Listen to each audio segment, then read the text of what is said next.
Lots of companies spend a fortune on lead generation, a fortune on marketing, and a fortune on sales teams. We've gone for a slightly different approach. Today, my guest is Steve. Steve is the CEO of BlockAPT. Steve, welcome to the show. Thank you for joining me today. Please introduce yourself and the company and tell us especially what you guys do.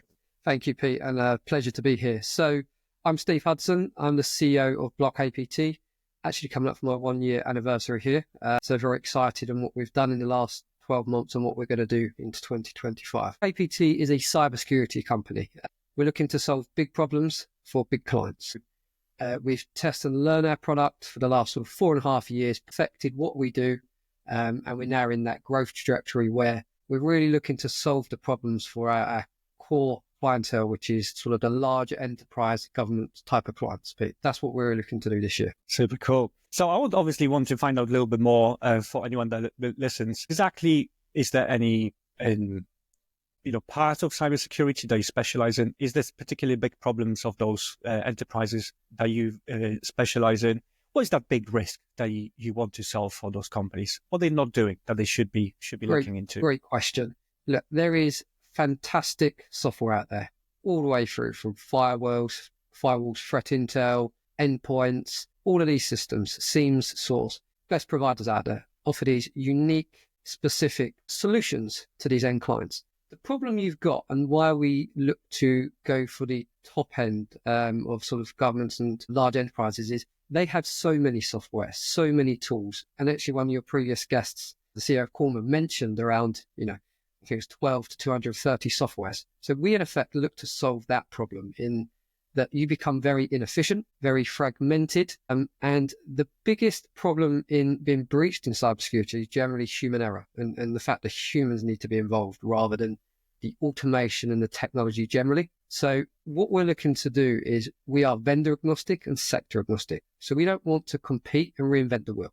We want to go in and we have this central management platform where we will plug all your vendors into deep management. So we cover the full stack. We don't break anything you've got now. We want to support you in enhancing and removing that fragmentation and inefficiencies so that our goal is to create a self-autonomous defending system. So imagine the human error and the human, I don't want to say slowness, but it's very clear that AI and all the technology can move faster than humans and absorb more capacity. So if you have all these fantastic tools plugged into a central management platform where not only you can see what's going on from a posture perspective, but you can then enable not just a pull in data, but you can push data with the playbooks and automation that's out there. We're looking to build that engine where it simplifies everything. And then with AI and with technology, it learns what your problems are as your institution and it starts self-defending you. Now, if you can get to that level, people laughed at, driverless cars.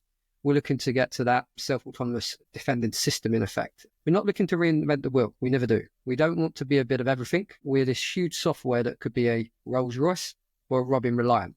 We listen to what our potential clients want and what our clients want, and we look to solve their specific problems by solving that within the platform. Really cool. I absolutely love this. Right. And I can actually visualize this because, so obviously there is a big problem. There is hundreds of thousands of amazing software or some form of services that we all want. They do something, but obviously that creates an extra risk because you need access to email, access to this, access to my LinkedIn, right? Because it does this, and access to all the accounts. But what you're saying is instead of looking at those manually and actually checking one by one at hundreds and very often at the enterprise level, you're creating a software that actually is going to learn of how you use it when and what you can improve there, what are the risks, and really manage that for you. Am I right in understanding that's right? Is that what you're trying to achieve?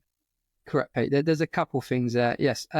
Our system is deeply integrated, all control access permissions. So as you would expect with these sort of clients we're after, everyone must have their control permissions that they don't do anything that they shouldn't do. But we can plug all of your technologies in. As long as there's a connection, you can actually enable it. So we're so deeply integrated. So let me take multi-cloud as an example. Okay, the world is going wild on technology, data centers, sovereignty. So it needs to be in the particular country you deal with. So we're getting a lot of investment in data centers, whether they're closed for governments, whether they're open, and you've got the big four generally, GCP, Azure, AWS, and Oracle. building these. Now, let's say as an example, you're a big institution. You've got away your on-premise stuff and you're trying to manage multi-cloud because you de-risk yourself. You want to go with all four of them. Okay. How do you manage that? How do you make sure that Pete's settings, if we want to move from Azure to AWS or Oracle or GCP, are the same? How do you manage all the permissions between them the same? How do you efficiently close them down, see what's going on from a posture? You could use it just for that in effect. And you could have an entire posture manager on your multi-cloud, and you could close down virtual machines here and spin up Pete in this one if there was a problem. So we could solve little niche problems like that, or you could plug all your technology in, manage it on the left-hand side. So when I say this, in the back end is your engineers, analysts, and that. If you wanted to manage your cloud, you would click on the providers, and all your settings there are deeply ingrained into HANAs. You never leave the system. So anything you enact for the third party can be done by our platform. Save that time. It's how we can push and pull policy and in effect create that self-defending to each single client's needs, which is very unique. The advantage of that as well, Pete, finally, is more and more complex world we're getting into. How do executives or government officials know what their cyber posture or tech posture is now? It's impossible. They get printouts. They're always delayed. If you've got everything plugged in, we have an exec dashboard as well, where you could be in a live board meeting and know your entire posture live to that point in time. So it's a very interesting platform. Yeah, sounds really interesting and sounds extremely useful. But tell me about, because obviously that raises a big question. You go for companies that already have cybersecurity setting. If you're going to go to someone, decision maker in your target company, and say, hey, we do cybersecurity, we've got one, right? How do you then, in that very beginning, say, but we are different, right? How can you open up those conversations? Because obviously those companies are bombarded left and right with the messaging of this is the most secure cybersecurity and you're not doing this. And they very often have the whole departments dealing with this, right? Is there something that you found that really allows you to open those new conversations? Actually, it's very timely in that because our strategy changed in 2024. Is we've tested and learned for many years to see where we really add the most value.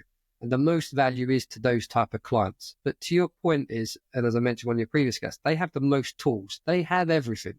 Yeah. So it's not about not having the tools. It's about how they work. Right. So getting in front of them is a very, very much challenge. And what you find is lots of companies spend a fortune on lead generation, a fortune on marketing, and a fortune on sales teams. We've gone for a slightly different approach.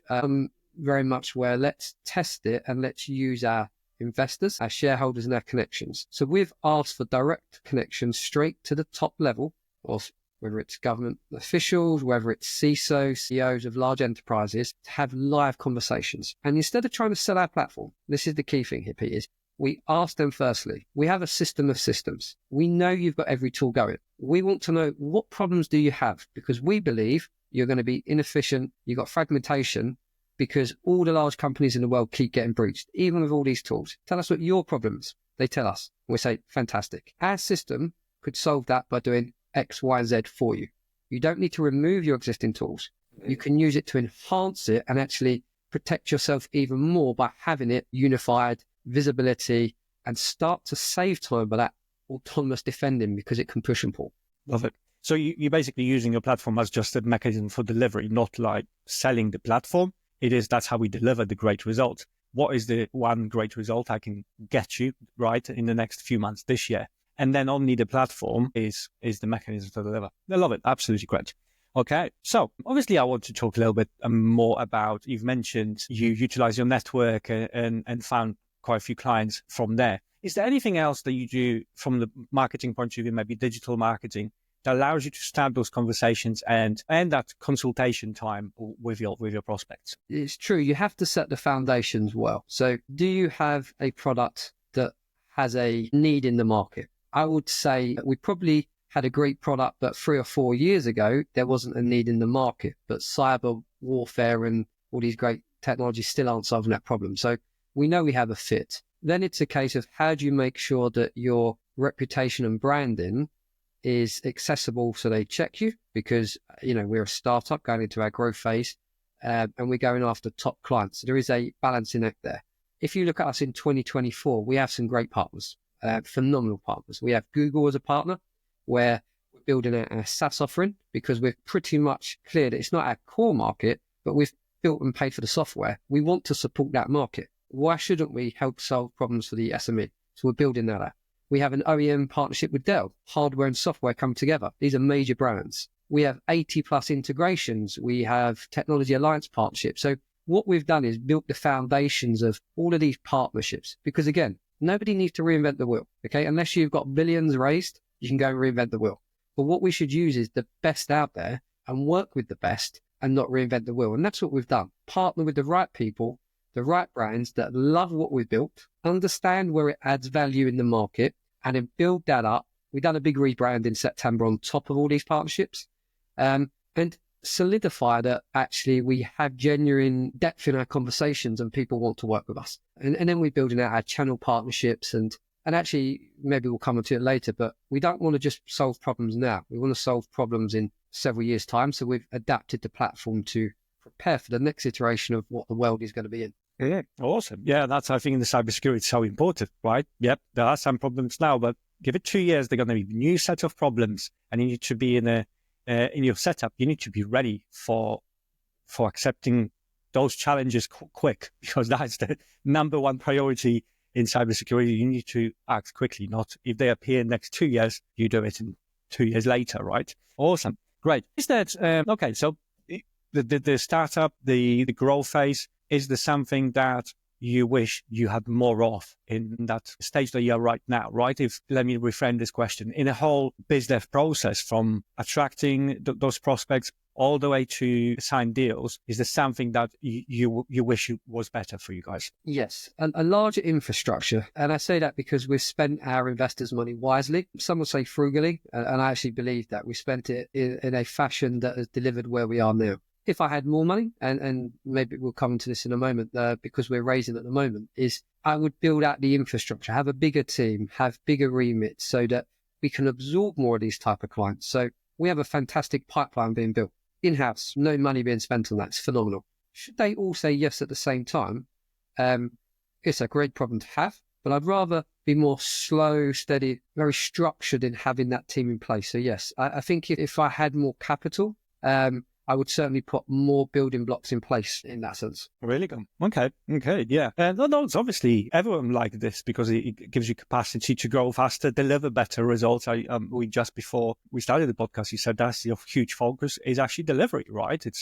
You've got great pipeline. You target clients with budgets, right? That's not your problem. It's like, now let's just build amazing product and deliver great thing. Yeah, I completely get this. And with this in mind, is there something in the next 12 months that you decided as a company they're going to be trying in the biz dev? Is it any particular focus, networking, since that works for you for your pipeline, maybe really focusing on how you do it with your current network and partnerships, maybe some other, going to different markets, different digital channels? Is there something that you've planned for the next 12 months that's completely new for you as a company? We intend, so again, this comes back to funding to a degree. We know we have market fit. We know we have a pipeline. We know we solve problems. We're in the market now for our 5 million rounds, because what we want to do in effect is what you're saying. We want to set the foundations to start solving things ahead of when we start getting the inquiries. So I really want to buffer out some more branding, lead gen with the right thing and the right focus. What we've started last summer certainly is getting some trajectory, and I want to work with the partners that have shown goodwill to us already, these huge brands that wanted to work with us, and I want to put some focus and effort with them to grow that relationship, because I think it's win-win. Again, we don't need to reinvent the wheel. I think also growing the team and building out with different expertise will be really useful. So, enterprise sales, government sales, bring some expertise into the SaaS arena as well. As I mentioned, it's not a now job in terms of our pipeline, but we've got the ability to have the SaaS offering. And what I do want to do is put a bit of effort and time into that to perfect that before the end of the year, because I think that elasticity and ability, whether you're a 10-person shop or a 100-person shop, if we can give you a solution that enhances your protection, because there's a lot of small businesses winning huge contracts globally. So globally, Middle East especially, there's some big contracts, and you need to protect these small enterprises. So yeah, I think some money into the SaaS offering, some money into the infrastructure of people and expertise, and certainly into our partners that have worked with us and building out those partnerships, which ultimately is marketing and lead gen in effect. Yeah. I 100% agree. There is a lot of companies with huge contracts, right? With great companies, even with government contracts, and they need to be protected equally as much as those huge ones. And they're appearing and growing so fast, right? And I love selling anything that gives you scarcity, right? Because it's easier to open those conversations, right? Because you're dealing with safety, and if they are concerned about their customers or employees or what they do, it should allow you to open great conversations. So I really like the focus, how you going, how you really approaching this. And you also mentioned the fundraising. So let's just touch on this. If you want to share a little bit more, maybe some of our listeners, maybe someone from our network is interested. If you want to just tell us a little bit more, maybe we'll try to direct some people your way. No, thank you. It's an interesting one. We've got a phenomenal shareholder base and been very loyal to the business, and have got it where it is today. What we're looking for is that partner that can take us on that next leg, that have got the deeper pockets, have got the expertise to support us in scaling. You can't be an expert in everything. I'm a banker by trade, okay? I'm not a cybersecurity guru. And we need the expertise and the guidance. We're looking for a partner that wants to come on this exciting journey. And what does that mean? They believe in us. So we have a huge pipeline building. I say huge, but it's a great product pipeline, and each contract is huge in numbers. And we want a partner to support us, how you grow that, how you deliver that effectively. Because again, to be clear, every one of our potential clients has a different scope of work, because we can adapt and customize the solution, which is phenomenal. So we really need a partner that comes in. And the challenge we have in the market at the moment and how that's going is it's the classic. You talk to family offices, which we go out to, very close. You need to get a connection. The VC network, I think, has shrunk, in my opinion, from the 21 heydays when the Wild West was in. And I mean that I saw them do some deals. But I think it's gone the other way now. I've gone to a lot of investors. You quite often get zero response. Some give you no response. Some give you some response. Some invite you for meetings. The process is very slow and cumbersome. Now, that's just the way of the world is. You're talking 3 to 9 months, depending on where you are there. I think that's a challenge in itself. And I think the problem with that is a lot of time is sucked out of what you do for the day job. So we've re-streamlined the business. We know our focus. We know we can solve the problems, and we're going to win contracts. It's just a distraction. It's a good distraction because you meet some phenomenal people. But like anything in life is, you must find the right investor. And that's the key for us is we don't want money for the sake of it, because that's not the trajectory. We want people to add value at this point in time. Like all our shareholders have done in the past, added value. Now we want the next iteration of value. And I'm that typical person. The quicker the better, because I've got projects to deliver. And yeah, it's an interesting world we're in, but I'd certainly think there's some challenges globally in the market, and that get in front of the VCs. Well, I hope from this conversation here, we've had actually quite a few referrals from this podcast already to companies we've talked to. So if someone would be interested in either finding out a little bit more about the investment opportunity or about the product for their company, or maybe the partner or one of the projects, where could they find you, Steve? Simplest thing me to do is, in terms of the product, check our website out. Check out our CTO as well, Marco Somba. He's an influencer in the cybersecurity realm as well. So you'll find all these social channels, which is some phenomenal information as well. So you can check out that from a product and understand what we do. In terms of the fundraising, reach out to me, LinkedIn, connect with us on BlockAPT's. Equally, if you know Pete, reach out to Pete. Pete can introduce us in that sense. Always delighted. The more conversations, the better. It's how the world works and goes around. Networking and meeting people is the best way to do business and succeed in this life. Don't try and do it alone. There is much more clever and knowledgeable people than us, and we can collaborate together. 100% agree. And that's why I've reached out to you and say, hey, let's have a conversation. Let's record an episode of a podcast. I'm super grateful that you said yes. And thank you very much, Steve, for this conversation, for sharing. We'll obviously leave those links below, try to find some people in our network that could be in the market or interested, and we'll send you away. Thank you again. Pete, appreciate your time. Thank you.